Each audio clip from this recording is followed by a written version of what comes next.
In the vast, shimmering halls of the Galactic Council, representatives of hundreds of species gathered under a domed sky of artificial stars. The air hummed with soft vibrations from beings who communicated through sound, light, scent, and even psychic waves.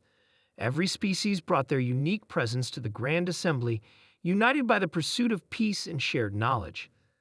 The chamber itself was a marvel of engineering, an enormous amphitheater carved from living crystal, glowing softly with internal light. Delegates from every corner of the galaxy sat on platforms that floated effortlessly in the air, arranged in concentric circles around the central podium. The vast ceiling displayed a projection of the galaxy, slowly spinning, a reminder of the unity the Council sought to maintain. Yet none of them expected the shock that humanity would deliver. The human delegation was small, only 3 ambassadors among giants, serpentine beings, and entities made of living gas. They stood tall and composed, dressed in sleek navy uniforms adorned with silver accents.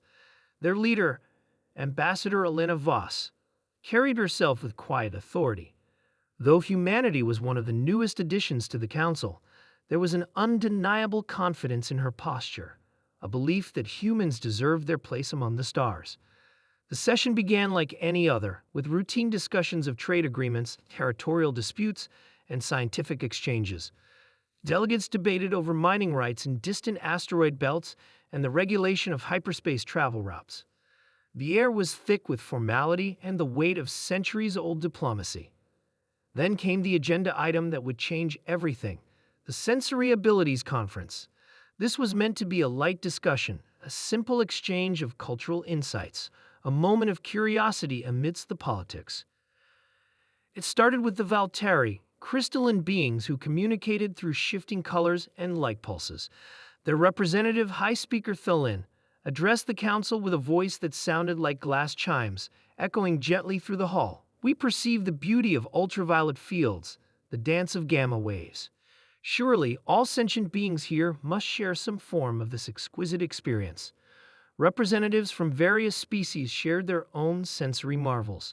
The Drillcarry spoke of tasting electromagnetic fields with specialized sensory tendrils.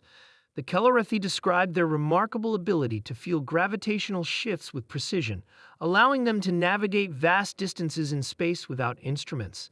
The Xeltri, ethereal beings with psychic sensitivity, spoke of their ability to sense emotional currents across light years. When it was humanity's turn, Ambassador Voss stepped forward. Humans, she began with a warm, composed smile, perceive a spectrum of light that we call color. A ripple of confusion passed through the assembly. Beings who communicated through frequency and vibration struggled to understand what she meant. The Envorthan delegate, a creature of pure sound waves, pulsed curiously. Color? Voss nodded patiently.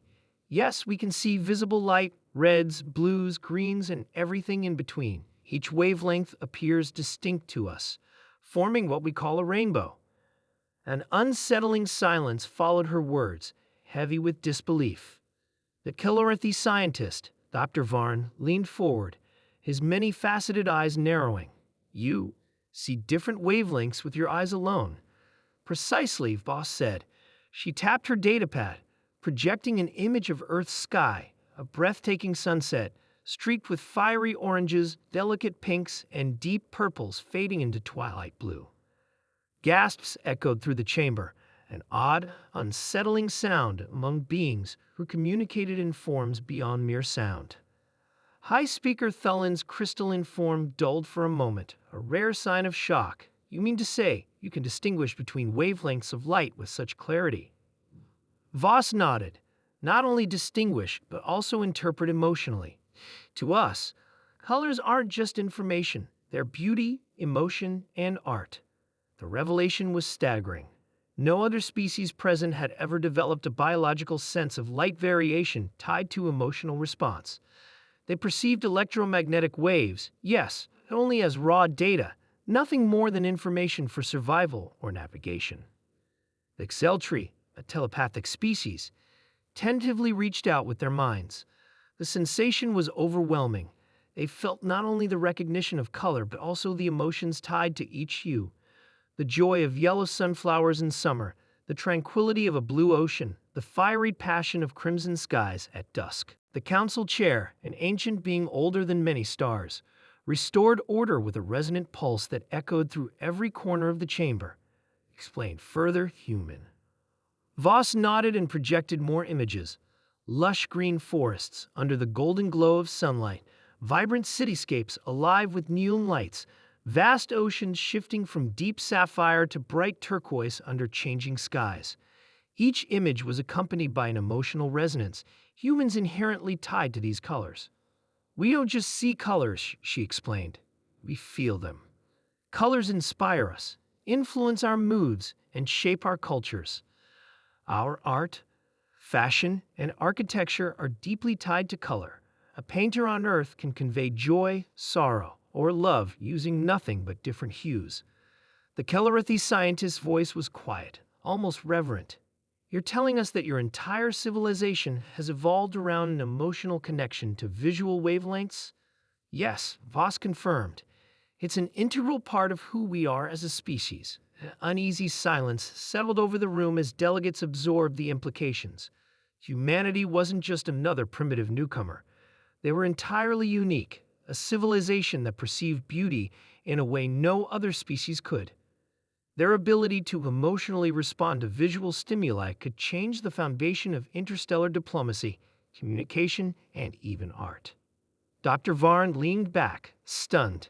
This discovery will reshape everything we know about sentient perception. In the days that followed, the council buzzed with activity. Scientists and artists from across the galaxy flocked to the human delegation, eager to understand this strange concept of color.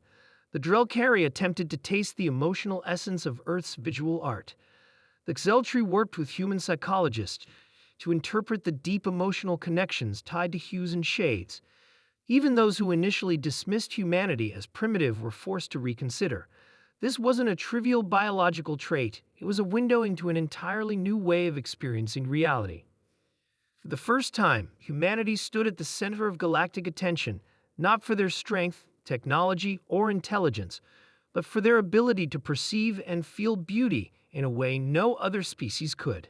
The legend of Earth's color-seeing humans spread quickly. In diplomatic meetings, humans were suddenly revered as ambassadors of emotion and beauty. Their art became objects of fascination and study. Galactic architects sought human input to create spaces that reflected this newfound understanding of color.